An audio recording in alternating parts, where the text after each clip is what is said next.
दीदी, कल माँ का पहला श्राद्ध है, आपको याद है ना? हमने बड़ी पूजा रखवाई है। उनकी आत्मा की शांति के लिए आपको सपरिवार आना है।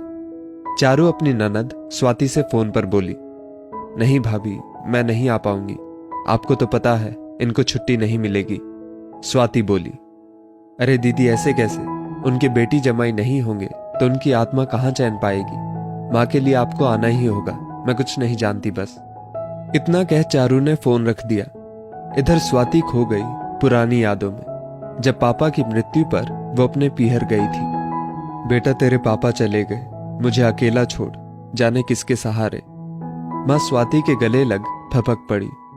माँ, सब तो है यहाँ, भाई भाभी बच्चे, क्यों चिंता करती हो तुम? स्वाति ने रोते हुए माँ से कहा। कुछ दिन स्वाति माँ के साथ रहकर वापस लौट आई थी, पर अक्सर फोन पर बात होती रहती थी, कभी कॉल तो कभी वीडियो कॉल। बेटा, क्या बनाया है आज तूने? एक दिन ऐसे ही वीडियो कॉल पर माँ ने पूछा। माँ, गट्टे की सब्जी और जीरा आलू, स्वाति ने जवाब दिया। अरे वाह! खाने का नाम सुन माँ की आंखों में अनोखी चमक आ गई, जिसे स्वाति ने महसूस किया। आपका मन है तो भाभी को बोल दो, वो बना देंगी, स्वाति हंसते हुए बोली। नहीं नहीं, इस उम्र में कहाँ बेसन झिलता है, मैं तो बस वैसे ही बोल रही थी। जब तेरे पापा थे तब बहुत बनाती थी मैं। भाभी का नाम सुन माँ की आंखों से चमक गायब हो गई और माँ ने फोन रख दिया। माँ को क्या हुआ है? क्यों ऐसे बोल रही है माँ? माँ, सब ठीक तो है ना? स्वाति खुद से ही बोली। ऐसे ही कितनी बार स्वाति ने खाने की बात होने पर माँ की आंखों में चमक देखी, पर कुछ समझ कर भी समझ ना पाई। लेकिन इसका राज भी जल्द ही खुल गया जब स्वाति छुट्टियों में 2 दिन के लिए अपने मायके गई। दीदी, चलिए खाना खा लीजिए। चारू भाभी माँ के कमरे में आ स्वाति से बोली। चलो माँ, आप भी, स्वाति ने उठते हुए माँ से कहा। अरे नहीं दीदी, माँ को क्या परेशान करना, वो यहीं खा लेंगी खाना, आप चलिए, चारू बोली।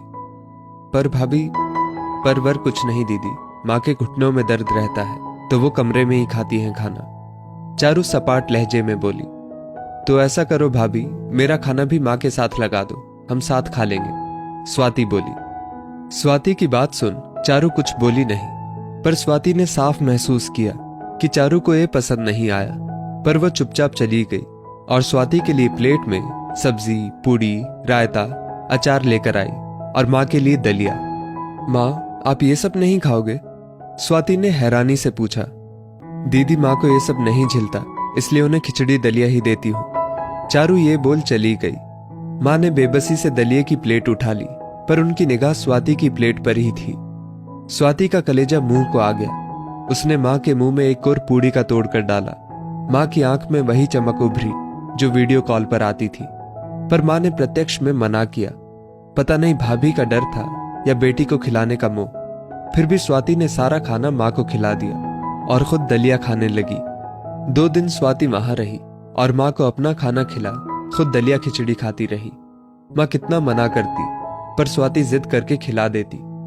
भाई, माँ को मैं कुछ दिन अपने साथ ले जाऊं? घर लौटने से पहले स्वाति ने अपने भाई सार्थक से पूछा। पागल हो गई है क्या? लोग क्या कहेंगे? बेटा माँ को तकलीफ देता होगा, इसलिए माँ मजबूरी में बेटी के पास रह रही है, सार्थक भड़क कर बोला। सही तो कह रहा है ये बेटा, बेटी के घर माँ जाती अच्छी नहीं लगती, तू आराम से जा, मैं यहाँ खुश हूं। बेटे की बात सुन माँ बोली। स्वाति ने बहुत जिद की, पर शायद माँ भी मजबूर थी। स्वाति बेमन से लौट गई।